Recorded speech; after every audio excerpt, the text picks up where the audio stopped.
Good afternoon. We are live. It is the lunchbox edition of Movers and Moguls. Movers and Moguls. It's that's like movers and shakers, but it's the new way. I'm your host, Kevin Impeccable Peck, along with my wife Dana Peck, Hello. representing the Afro American newspaper, and we are in for a great conversation today. It was an idea that was birthed by Graybo, and it just happens to be the National Voter Registration Registration day. That's registration day. right. Registration day. After you have been online for too many Zooms, your mind sometimes can go into a different place. Before we get into it, the Movers and Moguls series, I would like, I got some great guests with us. You can kind of see them on the right, but we're going to share because when we connect and share information, we become so much stronger, so much powerful, and especially as brown and black people that are moving through a lot of different changes in 2020. We want to be able to make sure that we're not selfish because sometimes we know some things and you think everybody else knows them, but they don't. So when you are able to share, it's that one person who needed to hear what you had to say that could really make a difference for somebody else. Graybo, the Afro News, the Moguls, and the Movers. Have you had a chance to share? If we popped up on the Afro thread right now, it's the button, this little arrow that goes over to the right. You just hit that arrow and hit share. You can share to a page you manage or to a page that you own. We're trying to inform you. We're going to empower you. And you got to cast your vote, people. I mean, we're going to talk about some other things on how we're dealing as businesses and as movers and shakers during this moment. But in less than 50 days, 40 something days, we're going to have to vote. And it's not going to be, it's too cold. It's not going to be, it's raining. It's not going to be any excuse for change. And us as black and brown people, we have to get out there and get moving. And so the moguls and the movers are going to help us, and they're going to tell us the story. How do we, we survive in all climates and we thrive in all climates. It's going to be people who prosper in this pandemic. It's going to be people who don't. It's going to be people who push through. And it's going to be people who start new businesses and grow their businesses. And, it's all about how we think different. Dana? Yes. Well, and also we're in a different time now. It's not just, it's election time. It's election time in 6 months of COVID pandemic. So a lot of things are pivoting, not only these businesses, but also how we are voting now. People in Maryland are encouraged to vote by mail, as in other states. And if you can't, there are also opportunities in person. But if you want to vote by mail, you're going to have to submit your mail-in ballot for a request for a mail-in ballot by October 20th. So you need to really pay attention to these details. So throughout the program today, we'll be giving you some tips on how to make sure you are registered to vote. And also, I would like to hear about our plan, because that's important. My plan is to go vote. I'm not trusting the mail. I mean, I know we got a lot of things going on, how everything is changing.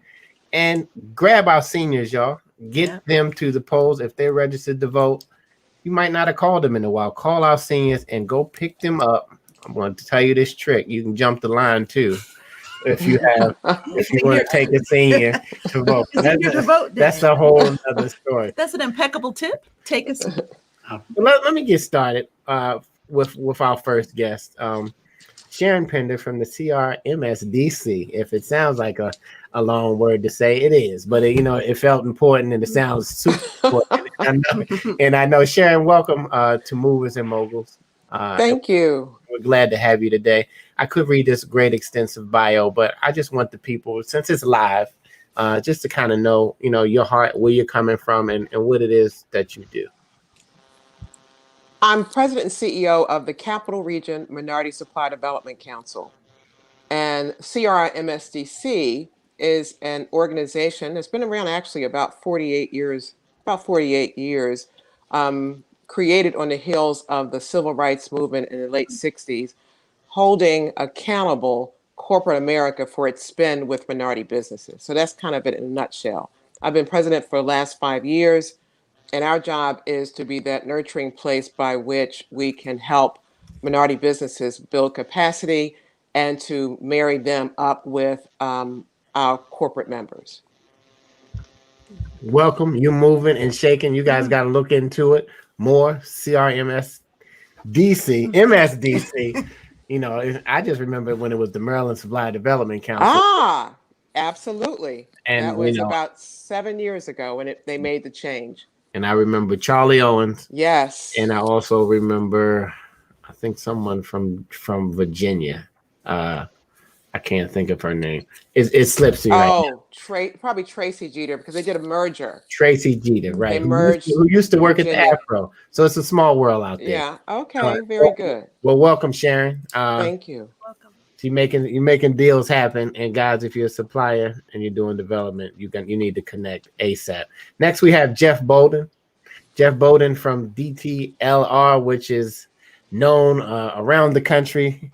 Started here in Baltimore. Jeff, why don't you kind of just give us a quick overview? All right. Of how you move and shaking.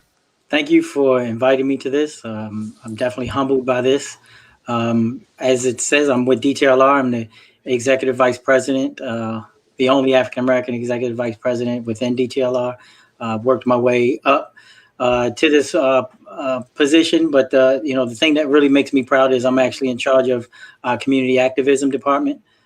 We have a robust group that develops relationships with hyperlocal partners that may not be able to, reach some of the large grants and things out there that that they need to help support the communities. So we come in and kind of like the buffer to help support local organizations within our major cities. So it's great that for us that community outreach has been part of the fabric of DTLR. From the conception of it, and I'm blessed to be able to run that department moving forward. So, absolutely, welcome, Jeff, to the conversation. You know what I mean? When you've been on so many Zooms, I don't know if you're just tuning in. Everything is live now. Everything is changing now. We have some of Baltimore's and Maryland's movers and shakers, movers and moguls. I'm going to get it right because I don't want Graybo, who is one of our sponsors and the brainchild behind this, to be on me after this particular show. But would you like to greet the next person? Or Yes. She looks at me. Go right ahead. See, this is a co-hosting situation. So we're trying to we coexisting. We've been quarantined together. I'm quarantined with the queen. I don't know how many other people are quarantined in the house with everybody, and we got 6 children amongst us, which we are the Black Brady bunch, the Blady bunch. Anyway, Dana, But it's not a mess. it's not a mess. But today we have Kalila Wright with Mess in a Bottle, and she's the founder and CEO of Mess in a Bottle. So we'd love to hear some more about this mess. What is this mess, Kalila? Thank you guys for having me. So Mess in a Bottle, we are a t-shirt company. We put messages on t-shirts and they come packaged in a reusable bottle. So it stems from the 310 BC concept of receiving a message in the ocean. Oh, Absolutely. I like that. I heard a doorbell ring. I'm like, ding dong. Was that my door? When the bell rang, said you need to get, if you're not registered, about 20 days. I'm going to just say you have 5 days. It's a reminder. Yeah. I'm gonna give you the CP voting time. Okay, if you know what that stands for, Register today. I'm right? registered. Figure it out and go register now. It's no excuses. It's no excuses in 2020 why you can't register. And it's early voting. Go That's right. early. Go early. And they're opening all the places in your county to vote early. So that makes it even more convenient. And our last mover and mogul for today at this lunchtime edition is I say a good friend of mine. I've known this gentleman for a few years back in a lot of different moves and in the moguling that he's been doing. But man, it's good to see you, Jason. And man, just catch us up to everything you got going on. You got KTH, which I'm not proud of, but I'm going to let you tell us what that means today. Well said, King, man. I appreciate the invite. Thanks for letting me be a part of this. I actually go back with a couple of people on this panel. So that's as a history here in Baltimore. But currently what I'm doing is I'm the owner and founder of Kiss Tomorrow Hello. That's what KTH stands for. I realized that there was like a white space in the city for somebody who understood multicultural marketing, understood like our needs, and what we're looking for out of an experience and in different spaces. So I help, different businesses, hotels. I was working with the Orioles, restaurants, Pernod Ricard, which is a spirit brand, to figure out how to tailor their messages, create experiential like occasions that really are not just like pushing the service, but actually have like an impact or something that's related to the community. And during the pandemic, my clients went from just being, a few hours a week to offering me the opportunity to create a position for myself full time within an organization. So I'm currently at that location, which is Hotel Revival in Mount Vernon, downtown or Midtown Baltimore, where I'm the director of culture and impact. I also like to add vibes at the end. So if anything goes wrong, I like to come in and correct it, make sure everything stays chill and cool. I'm that kind of person. Hat indoors. I took my sunglasses off for this. But yeah, put your sunglasses back on. We like the good. Yeah. Good vibes. That's the that's what I'm talking about. Situation. And you know what? This year, we won Kiss from Our Hello won 2020's Leaders in Diversity Award from the Baltimore Business Journal. So it's been a good year. Congratulations. Congratulations. Some movers and moguls on, and yes, we did introduce ourselves, but maybe I glazed over something that has been an institution for over 128 years in Baltimore and the Washington area and around the country at one time, with 13 editions, owning its own press. The Afro American newspaper, which is a family business for me. I'm fifth generation, which gives my opinion. Our children are sixth generation, but has been informing, educating, and inspiring for over 128 years. And if you've been in business for any amount of time, you will know that that's not an easy feat. So we say hello from the Afro, from the new Afro, right? As things change, it's a legacy edition of newspaper, but it's also afro.com. That was a domain way before even USA Today had theirs. So we're looking to always, when you want to know the real authentic voice, and we're working with Graybo as well. We've teamed up to really supercharge this brand into the future. And so we're looking for great partnership, and we're looking to meet great people. It's funny, in Baltimore, they call us Baltimore. Somebody knows somebody. You went to school with, it's your cousin, your aunt, you should go to church with you. Something happens that connects us all, and we're all connected for this moment. And hopefully we can inspire some other movers and moguls to really get it going. 2020 is not over, and if you just look at it as in one way is all negative, you're gonna miss. You're gonna really miss what's happening in the atmosphere and what I cannot be my authentic self. What I believe God is saying to everybody to really get their new plans in order. So, Dana, you had a question. Yes, I want to start off with Ms. Sharon. You were mentioning that I guess in your role that you are holding certain companies accountable, and in this time when everyone is pivoting. How have you found that to be? Because it seems like maybe do you need to hold people more accountable now? How have you made some changes during this time? Well, we are a nonprofit, so if I start there in terms of just the organizational structure, your question is, how have things changed? Yes, like in this time of uncertainty, and your role you see as making people more accountable. What have you done? Like, what have been some innovations of things that you've done to make people maybe perhaps more accountable if you feel that they need to at this time? I think the focus maybe not as much on accountability as much as it is adding value. And so when we looked at the pandemic and then we look at particularly the Black community that's hit with two whammies, right? The health disparities and the pandemic that happened, but as well as the economic pandemic that we've all suffered from anyway. And so we layered those two together and looked at our client set, which are minority businesses and our corporate members. We looked at how do we then add value to this extreme situation right now. And so accountability comes in sort of holding ourselves accountable to make sure that we position our businesses to sustain and survive during this time right now. And so accountability comes in when our corporate members kind of weigh in and help support, because at the end of the day, it's about access to capital, it's about access to opportunities.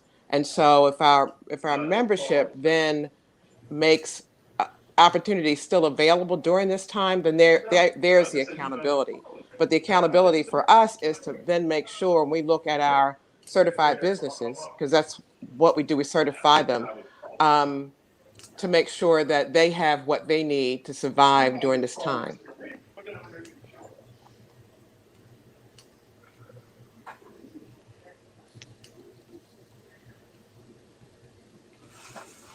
I'm not hearing something.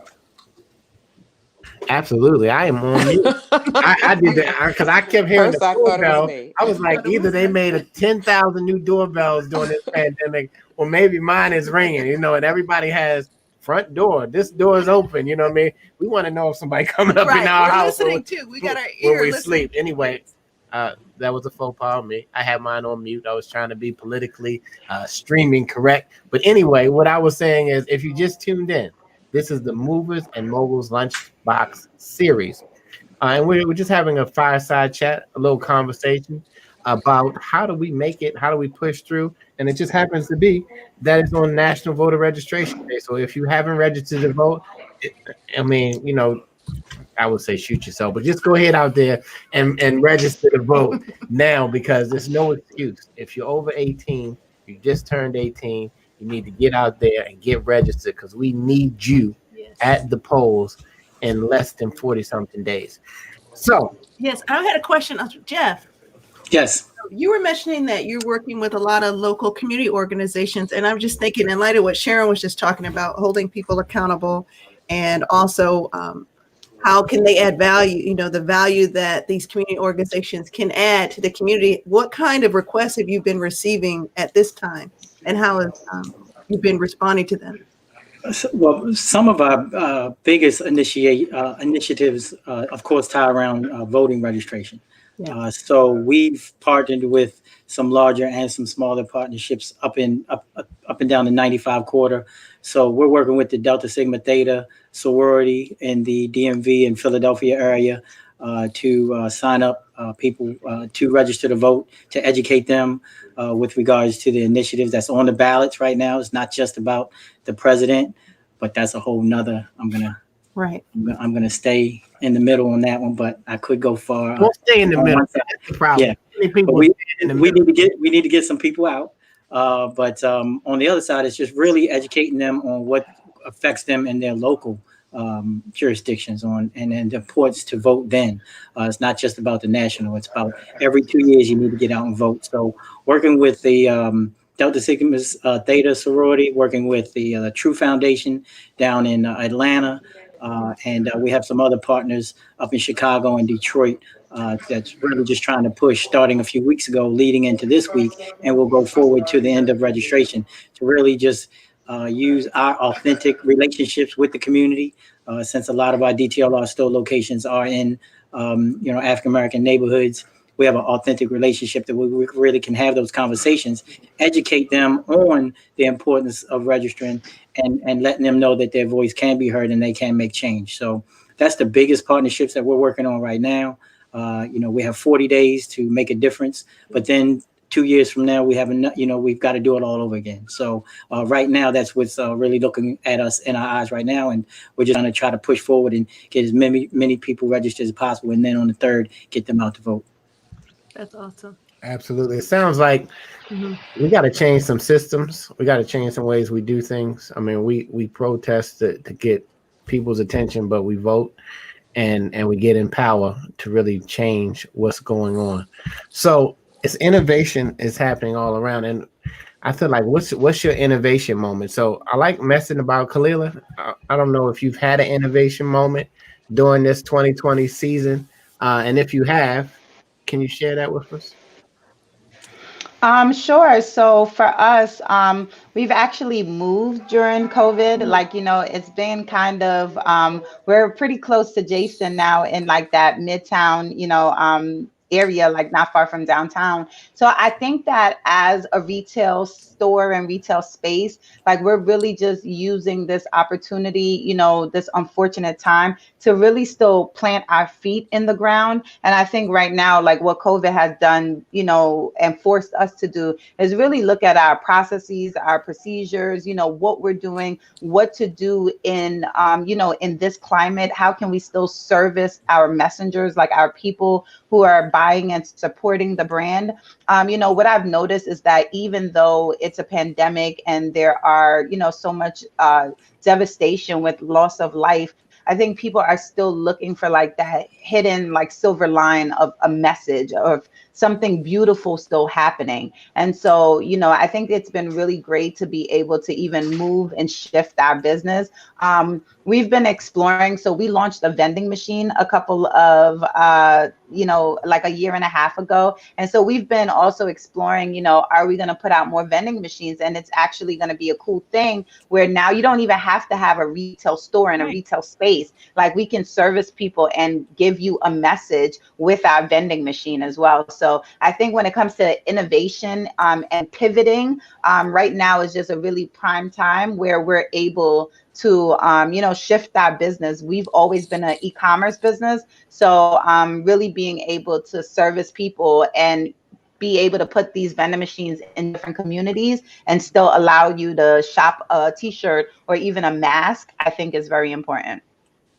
Absolutely. I think those were great points. I mean, you getting down into my other questions. You know, the 2020 word that begins with a P is pivot this year, and you know, it makes you think about playing basketball, but but you know what I mean, don't pick your pivot foot up. But you know, really, when you're a mover and you're a mogul like you guys are, you have to be a thinker as well, and you have to be able to innovate.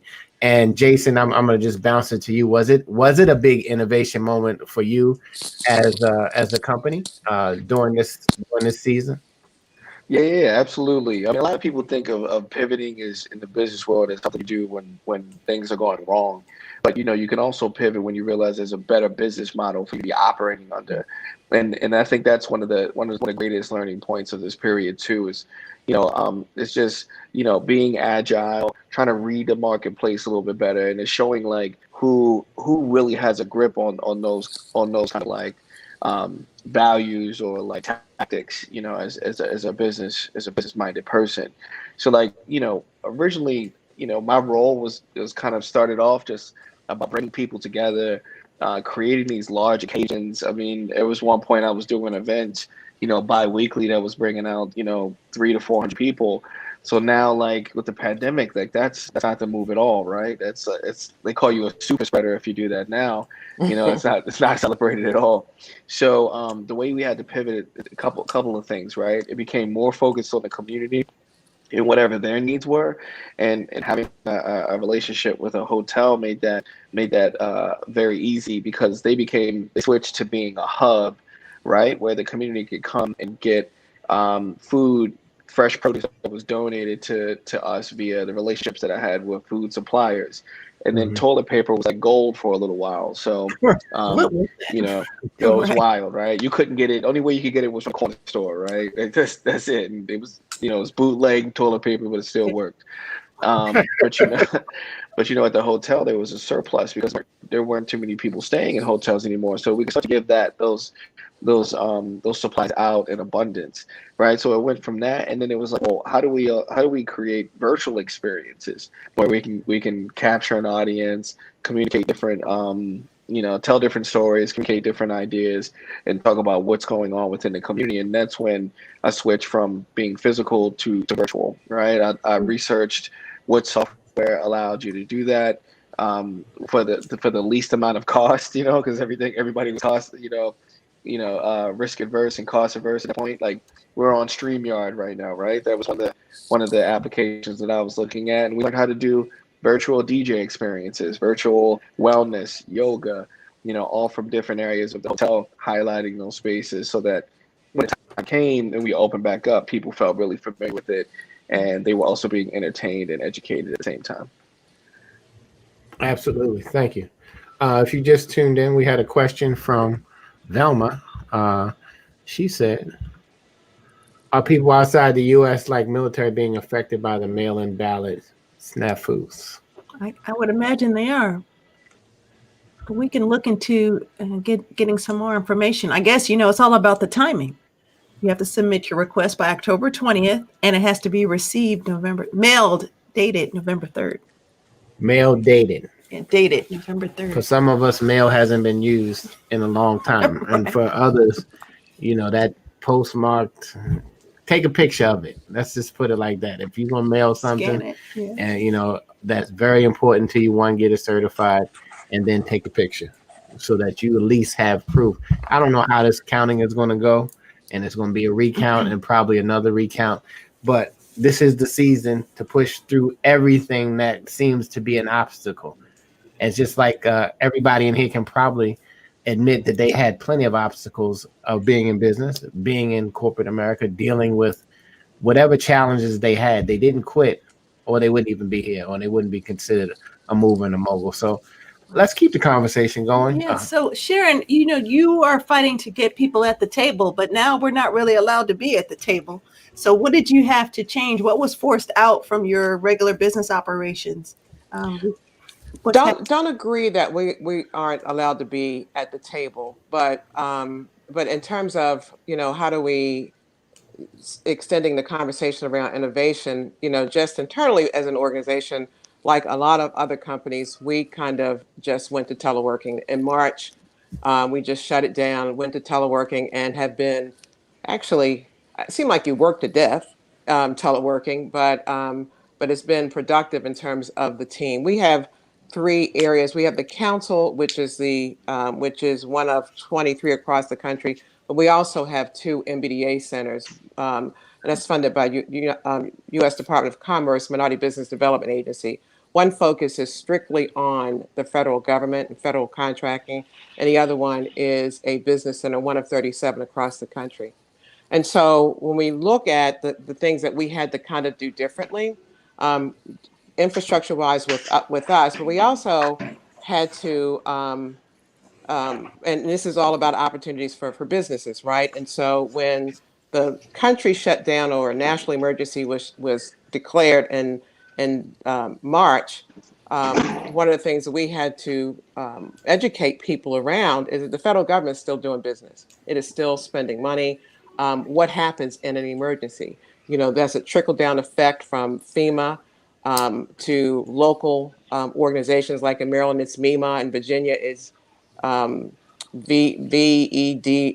and then DC is similar organizations. How do you then, working with the U.S. Army Corps of Engineers, get work? And so that's just an example of it's all about identifying where the opportunities are that our businesses still can play a part.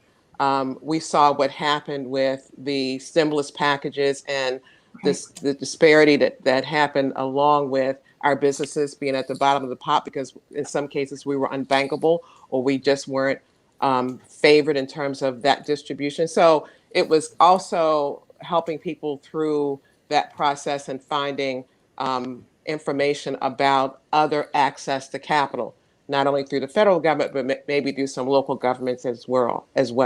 And then it was also looking at, then how do we, given what we know, we created this thing called Hot Sheets Live.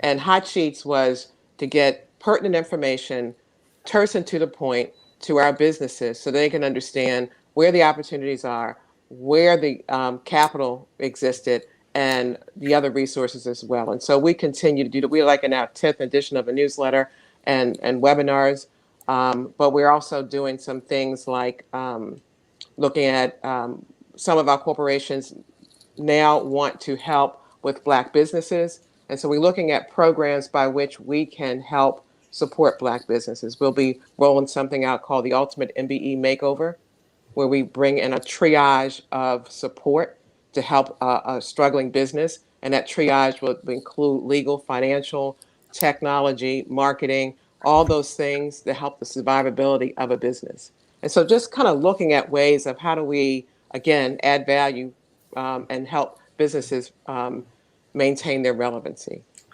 Yeah, I love that. Now Jeff, you have retail. So I guess I've imagined that some things maybe have stores closed. What was forced out in your business model, and how did you supplement? And Yeah, yeah. I mean, the pandemic, of course, we had to shut down all doors, for the sake of our employees to make sure that, we were doing the right thing at the beginning of the pandemic. And then, as we met as an executive group, everything was just built around how we can bring them back safely and when is the best time safely. So we pivoted, of course, we're for profit, we're retail.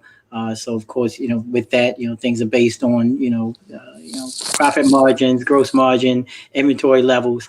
But we really pivoted, to even be more conscious of our people. And that's the good thing about what I think came out of this with a lot of businesses is they started to listen to their people a lot more.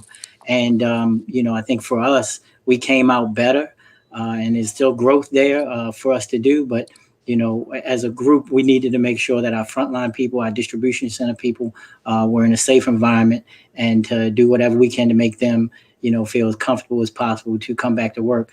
Because with unemployment being the way it is, we had a lot of people wanting to come back to work, but we had to do it in the right way, working with the CDC guidelines, state, local, to make sure that we're opening up as safe as possible. So we had a lot of people that wanted to come back. So we just wanted to do it as safe as possible. But we had to pivot. We definitely had to pivot to be more conscious of our employees.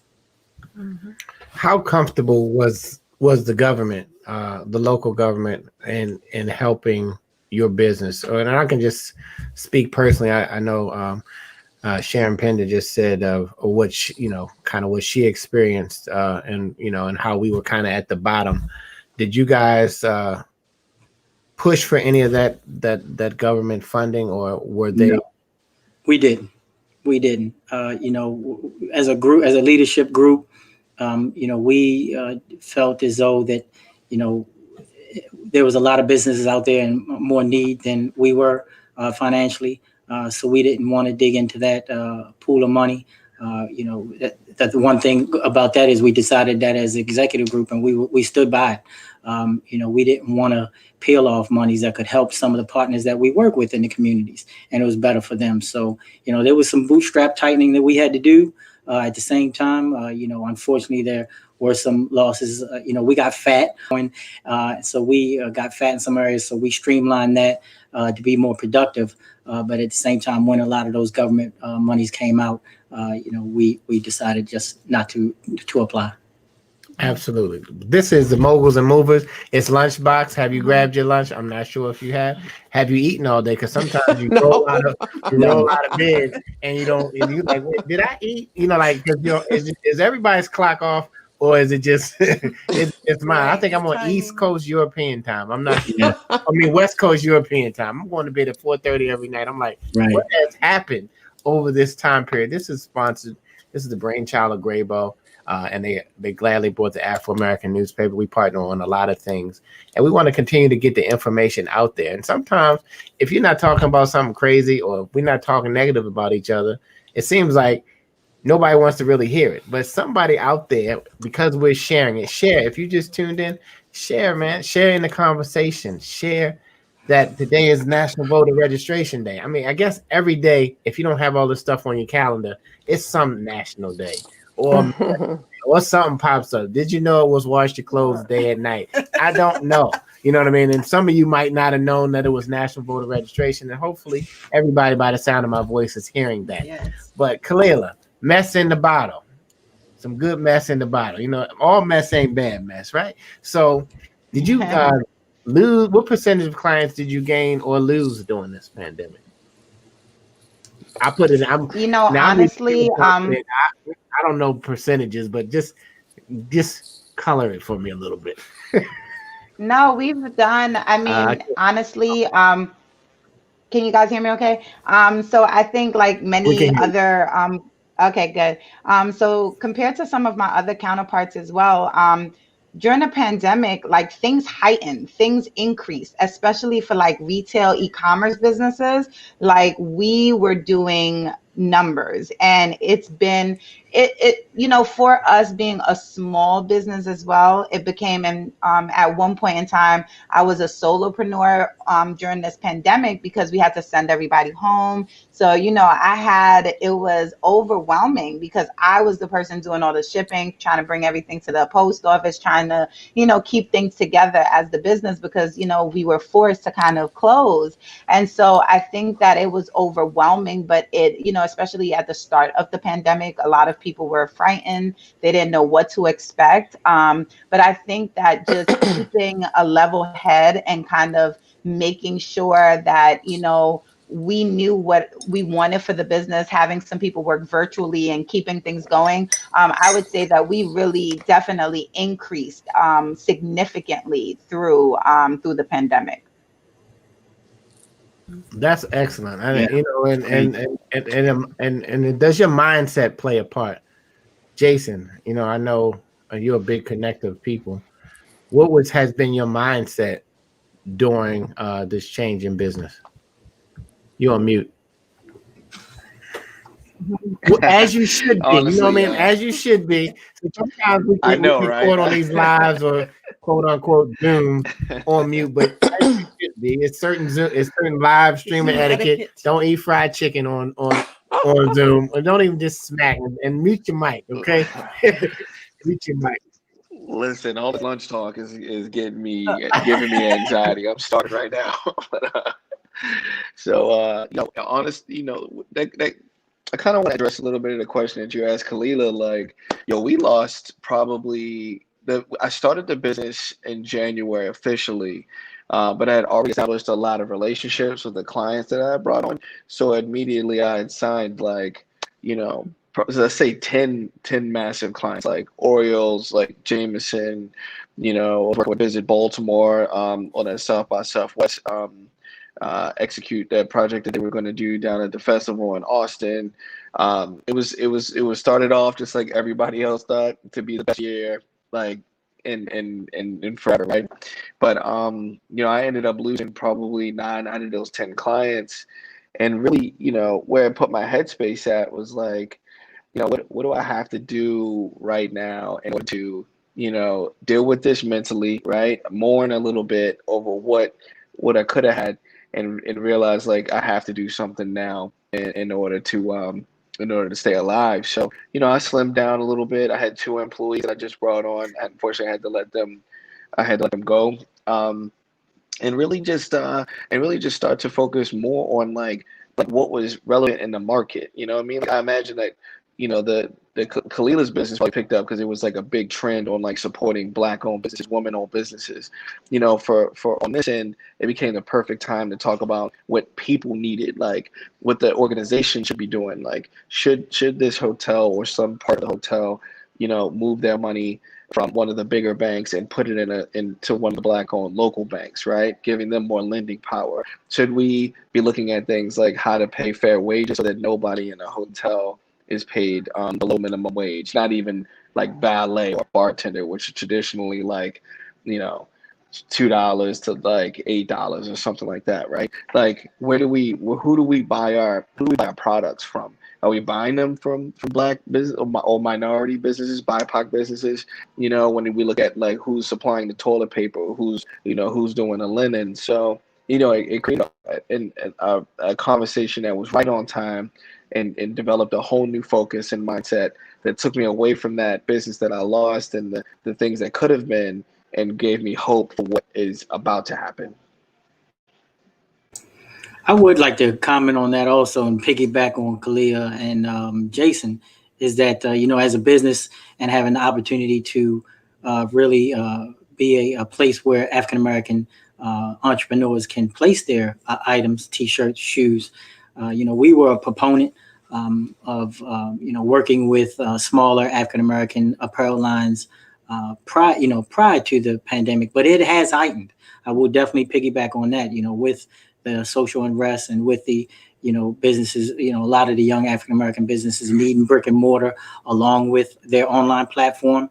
We have seen a huge partnership with some African American brands where we're bringing in t-shirt brands. We're bringing in, we're looking at bringing in a young lady who's created her own tennis shoe line now. So, these things have really been heightened since the pandemic. And I think it's great for, businesses like ours that we have, and we have that capability to really allocate space in our doors for African American businesses. And just to jump in right there, to pay homage to what Jeff is talking about, like our relationship goes way back. And I started a streetwear line, and they were my biggest customer. They I believe that they put my line of t-shirts and hats in about 60 of their stores, and to be able to do that like out the gate for a small business, a small t-shirt business, it really allowed me to elevate the brand itself, to have capital to spread into other markets. It taught me how I should be operating with a business of that size. You know what I mean? So like Jeff and DTLR have been doing that for as long as I've known them, for 10, 15 years. Absolutely. And I think you have to really be intentional. So I'm glad to hear this conversation about folks being intentional about what they do, because unless we do that, nothing kind of would happen. And I totally agree. The thing I tell everybody, I'm afraid of 2021. We're trying to get through 2020. But when I look at just major industries, the other day we had on the CEO of BWI, Thurgood Marshall. I had a vice president out of Hilton, and I had the general manager of Horseshoe. All 24/7 operations, all impacted, which means that's a trickle-down effect for us. Right. But until folks are kind of intentional about how do we carve out, how do we make sure that monies are placed in minority communities, then we kind of fall by the wayside. So it really has to be some actionable stuff that's happening. And I totally agree. What I'm seeing also are some contributions as a result of the social injustice and the recognition that Black businesses, the last numbers I saw, across the country, at least 50% of them won't survive this. And so how do we reverse that? We do what we're hearing today, which I say congratulations to you, but we definitely have to be intentional about it. Absolutely. Thanks for jumping in. Yeah. Just popped in on the thread. This is the Movers and Moguls Lunchbox series. It's a conversation that's talking about how we have survived during this, we call it pandemic, this 2020, this new season. And as business owners, as entrepreneurs, as movers and moguls, we always have to realize that there's problems out there for us to solve. And that's kind of how you make money. There's different levels of different people who make different kind of money based on the problems that they can solve. A heart surgeon can make a little bit more money than the person who solves the problem of taking out the trash, but you get the point. The point is, it's new problems that now exist. It's new challenges. As we said, none of us would be streaming. None of us would be streamlining. None of us maybe would have looked at our books as closely to see what fat we could cut, what we could innovate, what new systems we could put in place that could really help streamline our bottom line and our profit. And I just think it's all mindset, especially when it goes into, keep talking about this $1 trillion that Black and brown people have. Okay. And so how are we spending it? How are we consciously thinking about spending our money? And the other thing is, when we're in business, we got to be doing it excellently. You can't be jiving around. You got to be, it has to be impeccable. I'm going to use that. You have to, because it leaves a bad taste in your mouth, right? When you go to the Black or brown and they're not on time. They don't do what they say they're going to do. They might have an excuse here or there, but you want to play. If you want to play in the big league, then you have to be big time in your mindset, in the way you do business, in the way you treat people, in the way you handle people, and the way you solve these problems out here. And to go to Sharon's word, which is one of my favorite, the way you add value to other people. It's not about you. It's about how you add value for someone else when you're in business. And so we're moving in on our last 15 minutes. And we have Rodney Elliott. This is National Voter Registration Day. He says, and this is open to anybody who wants to jump in, what advice can you share with people you meet that still don't want to vote? Oh, can I speak on this real quick? Because Yeah, it struck a chord. Let's go. we've been out in the streets for weeks now, and there is still a lot of disillusioned African Americans out there. Just believe that their voice don't count because just in the last election, and I'm guilty of it too. How can you win the popular vote and then still lose this whole electoral college? I mean, I'm not the smartest cookie out there, but I still don't understand it. You're brought up to say, hey, your vote counts. One vote, the majority wins. And when that doesn't happen, you get a lot of young folks. And to your point, when you said earlier that we want to, get the, some of the older generation out to the, to the voting table and get them and skip line as you get in and take them to vote. See, my focus is on the young folks. Because we need them. They're the power. I think for us, people my age and older, we go vote. It's my grandparents, put it in us, and hey, it's been part of my life since I was 18 years old. But somehow or another, there's generations that's missed what we've done to fight to get this right, and then also to educate ourselves on learning that it does count. And that's what we're trying to do is just educate on what the local, what's happening locally, like where your tax dollars going, where the casino money's going, what's happening with police department reforms. All these things come from your taxes that you pay for when you're working in the state of Maryland, in the state of Georgia. Those taxes go somewhere. So we're trying to educate the young kids on, let's turn the narrative to, and I get it. I was young too, a long time ago, but I was young.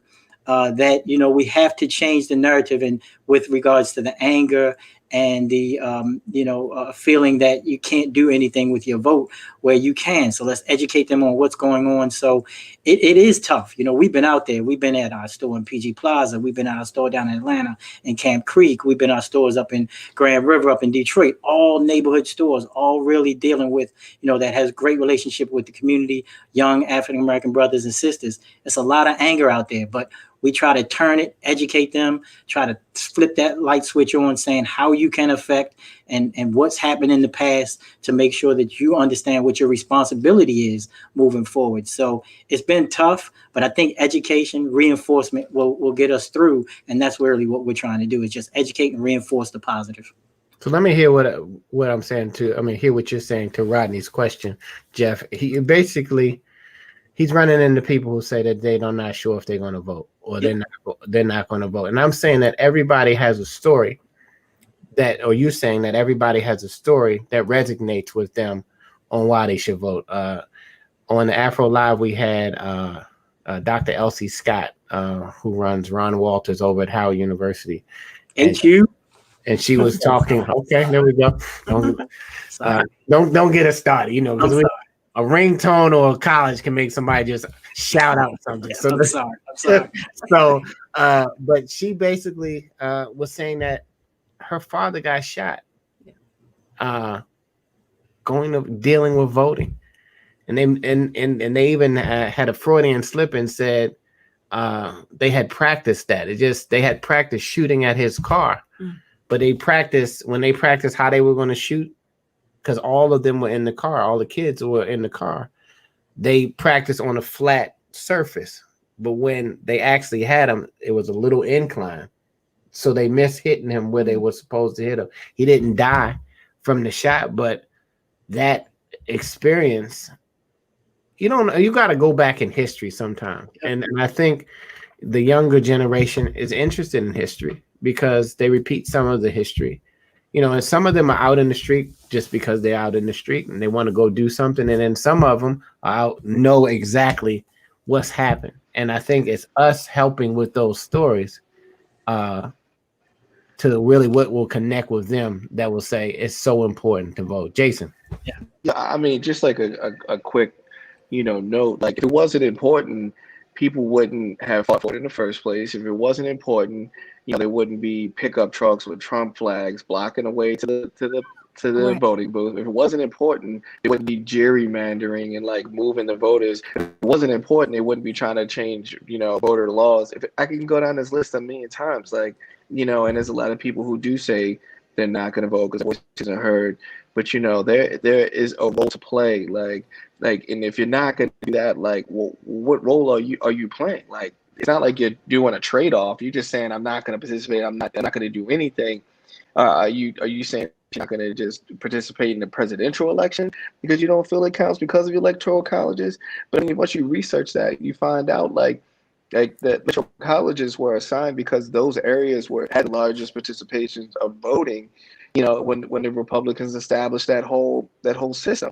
So if you just take yourself out of that equation completely, you're stopping it from ever coming your way, from ever like making those laws come back your way.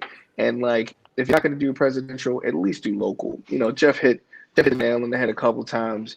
If you're complaining about the police, then you gotta vote. If you're complaining about the local laws and like, where's money? Like, how come money isn't going to your school, the local schools in your area, or like, whatever, then you have to at least participate in that. But you just can't check out and then just be a non-active, role player in these communities. It doesn't make sense.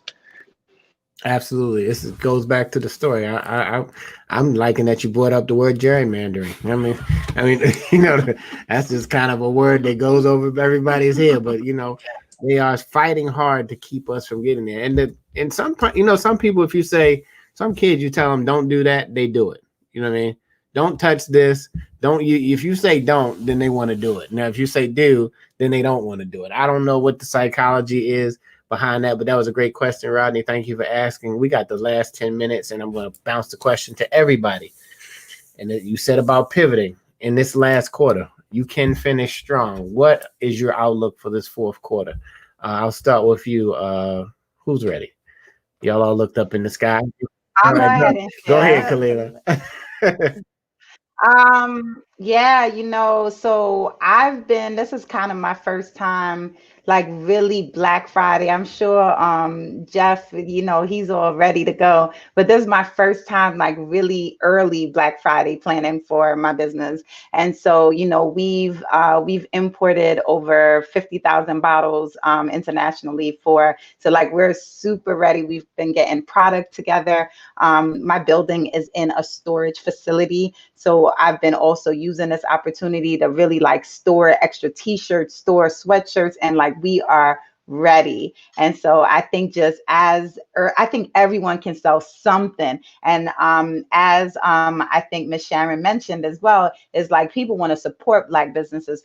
So I'm like, if the kids want to be out there selling socks, selling t-shirts, this is the time that no one will bother them, and that they should. So I think monopolizing off of just where we are right now and making it great is essential. So the earlier you can get ready, the better. Absolutely. Fourth quarter is upon us. Who would like to handle the question next?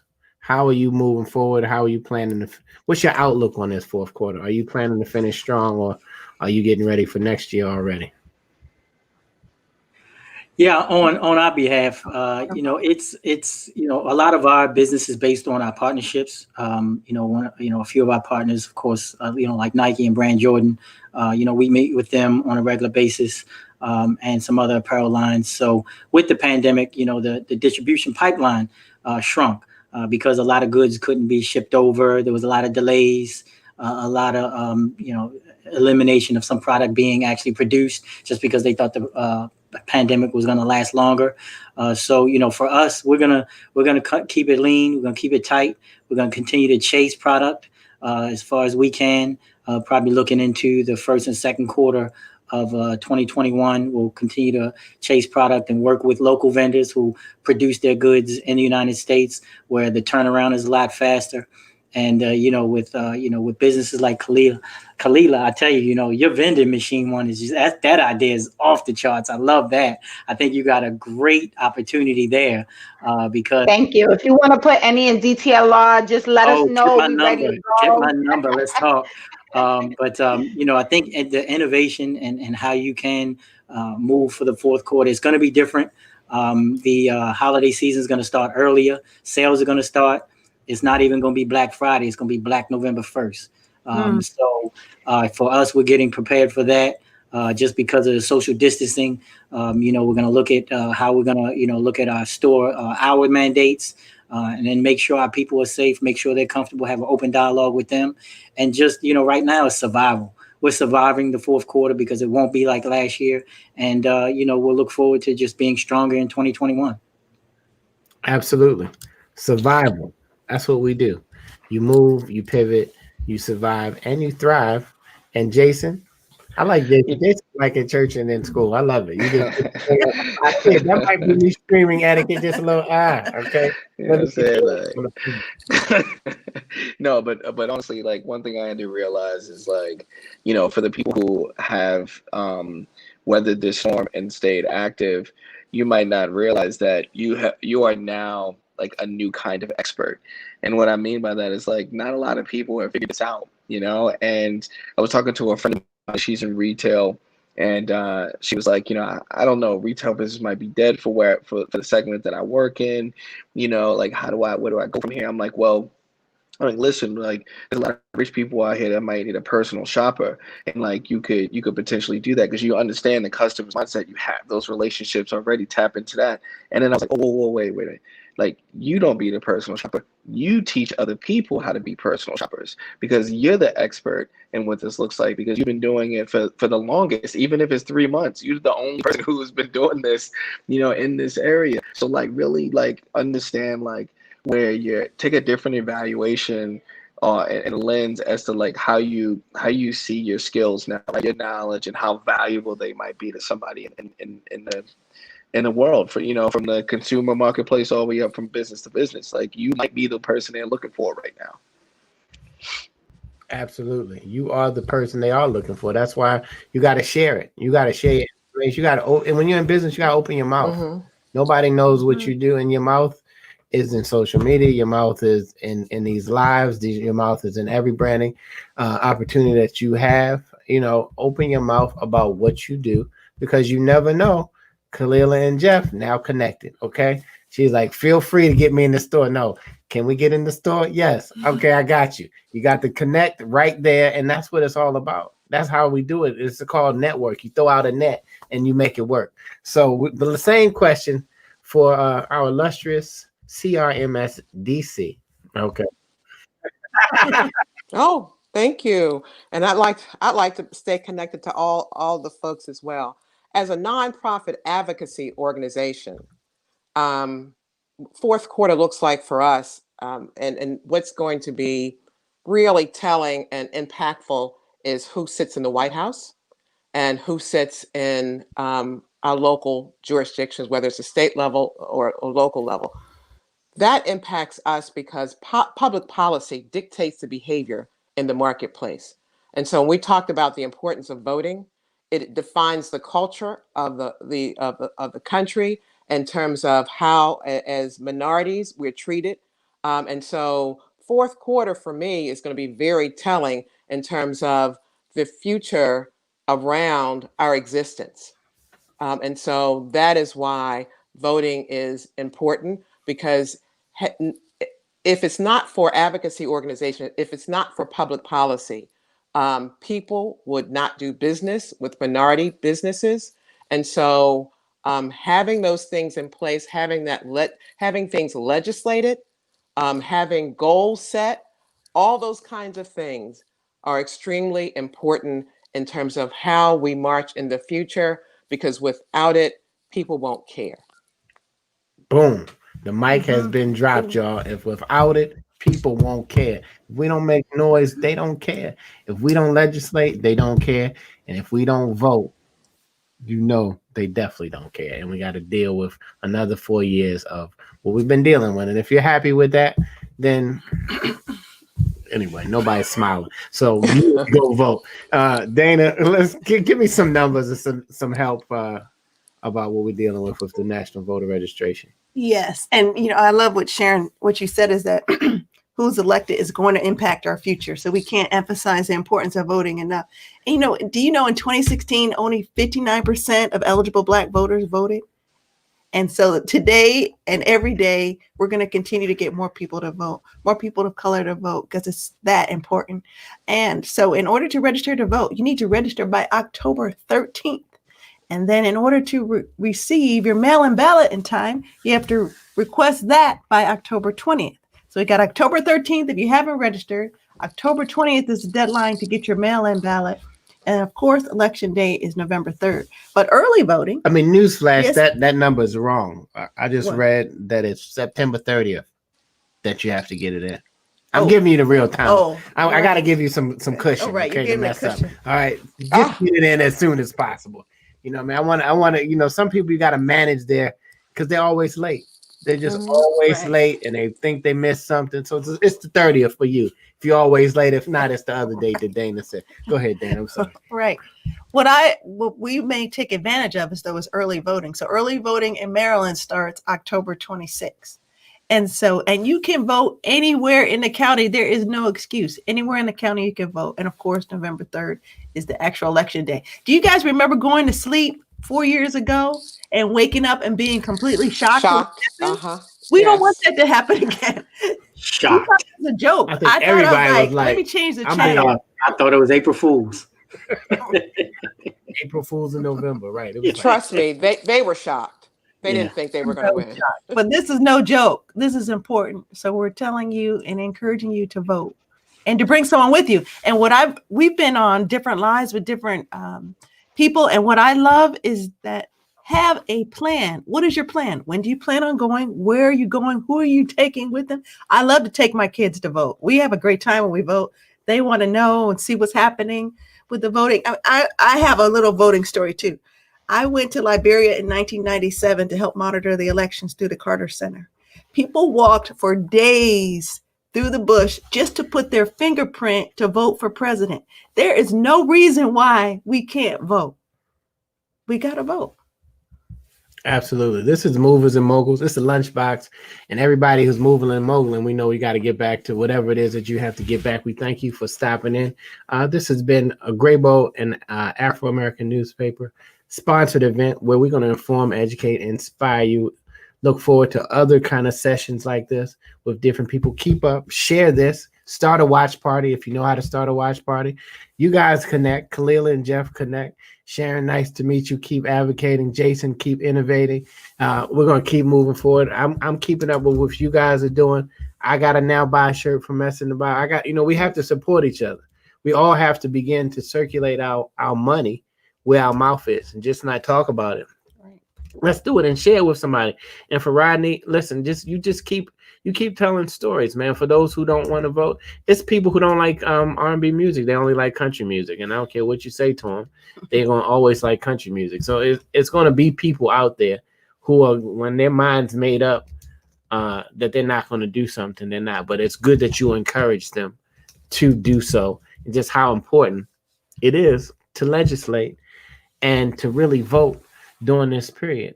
And just don't go in there knowing about one election. Read. It's a whole bunch of stuff you get in there, and you get in that booth and you start reading some stuff and you don't know. And you just like you're doing on a test, multiple choice. You need to really. That's why you need a plan. You need to know what's on the get ballot. Your plan together. Yes. Look on who's voting, what kind of things are on the ballot, and learn about it a little bit before you go in there. Be informed, be educated. Take some time to see what affects you. It's people who didn't do the census and they think it didn't affect them. It does affect you, right? It does affect you. A lot of these things that they try to sneak in, they'll sneak it in right on the ballot. You're like, well, what's this? This particular act, article, reformation, whatever it is on there that you just read or skip. Be informed about what's on your ballot in your area. And again, have a fantastic day. If you have something burning to say, I would like you to say it.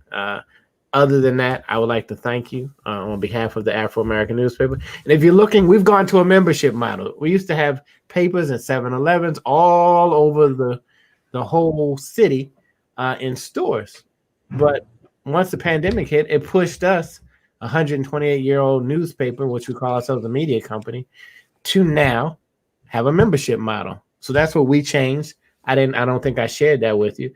But for less then 2 Uber Eats, whatever you got to pay, service charges, you could have the Afro American newspaper. We're going to a membership model. We're going to make it so that it's just for us and just for the members when we share information. And just stay tuned. We have transitioned to it. We're working through it, but it's up and ready right now on the afro.com.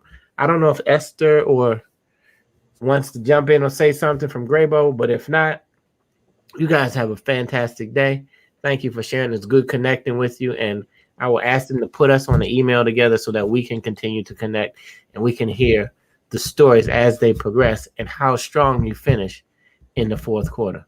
Go vote, everybody. Have a great day. Goodbye.